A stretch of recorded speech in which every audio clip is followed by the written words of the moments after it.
Hey gang, talking today about the CRKT Swindle. This is a very sort of modern take on a very classic pattern of knife. This is called the swayback pattern, which is where you get a knife where the handle moves like so, and then the blade moves like so, causing a sort of double curvature. Of course it's a flipper, which isn't in line with the standard swayback which you would get from a company like Case, and it's also a locking knife, but the pattern has been certainly emulated to pretty good effect. Let's go over the basics of the knife and then I'll tell you what I like and what I don't like.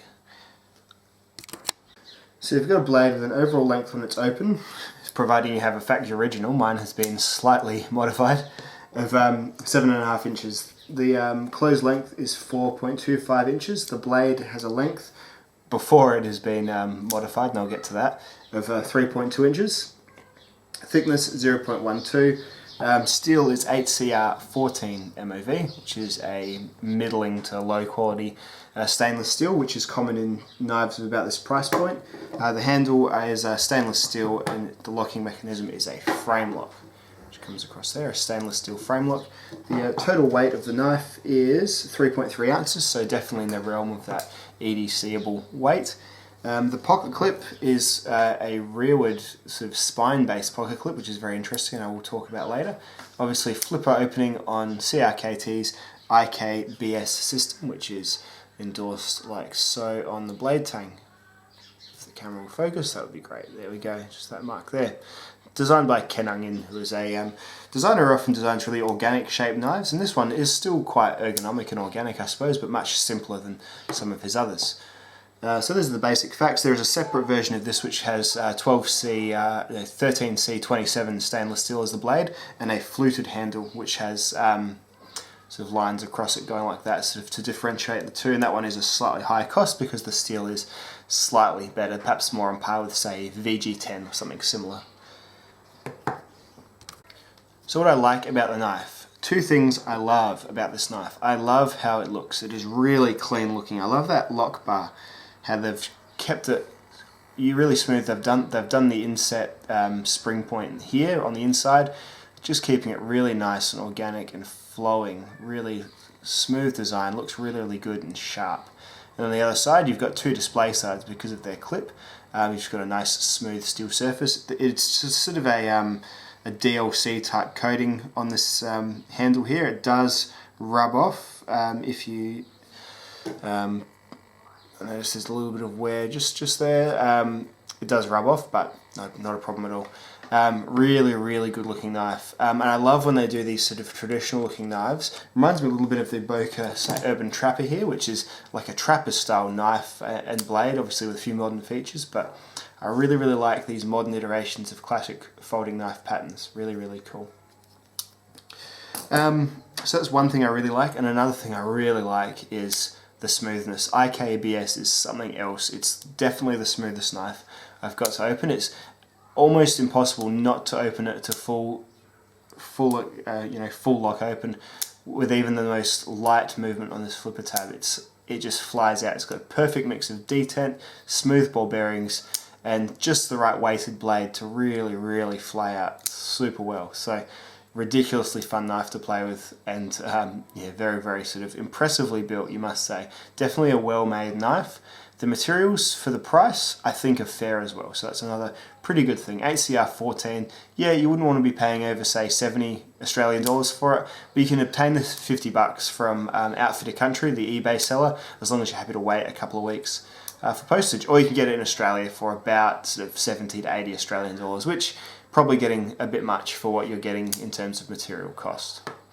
So those are the things I like about it. I love the look and the design. It's a well-made knife and I love the smoothness of it. And one more thing, it is adequately comfortable. So perhaps not something I love about the knife, but it's certainly not a knock. It isn't unergonomic at all. Which brings me to the things I do not like, and there are a couple of things I really do not like about this blade. The first thing, and probably the main thing, is this pocket clip. I can see what they're trying to do. It's a great idea. It's cool to have two display sides. It's cool to keep the knife slim, which it is very, very slim. but it just doesn't work retaining the knife in your pocket. It doesn't have, and I'll just be showing some footage of me using this pocket clip, it doesn't have adequate spring tension pressing against the seam of your pants to hold it in against any sort of adversity put on the knife's positioning. So it hooks into the back of your pocket, which does also make it a bit more sort of pants pocket only, so you wouldn't be able to carry this in a front shirt pocket. It would just be clumsy and a bit uneven as well. But it sort of slides along the back of your pocket, and it's fiddly. You can't run it in against the knife. You have to manipulate this with your finger. That's why they've put these sort of thumb studs on there. So you have to manipulate it with your finger and then slide it into your pocket. So I really don't like that. A way to have done it better would have to have had a bit more of a lip here to catch your pocket and just more spring tension so it held it nicely.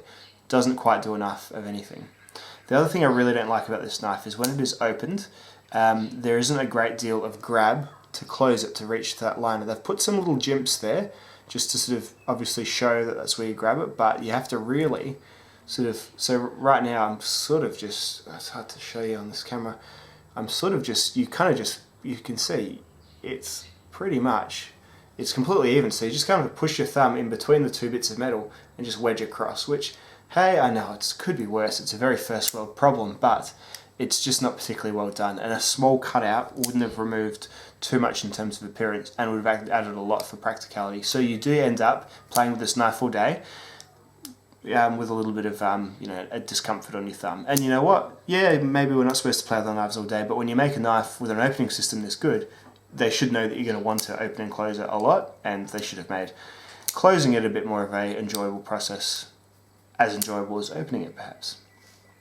So that's what I don't like about the knife. Everything else about it, it's a great idea, and I think stuff like this should really be encouraged in the industry. It's moving away from the tactical everything for your EDC knives, and I think it's a great design. Just one more thing with regard to this tip. This knife was sent to me by a viewer, and very, very cool for him to do that. And sort of the deal was I'll review it and either send it back or send him something of sort of equal value. So I'll be sending you something soon, Gav. It's just waiting for something to come across my desk that I think you'd like. That's sort of about as valuable and sort of about the role of this knife as well. So I will be flicking you something soon, no doubt. But it was very, very cool. Sent to me by a viewer. I digress. But he had bent the tip slightly, so I put it in a vise, tried to straighten the tip out, put it in a vise overnight. Took it out and there was a crack.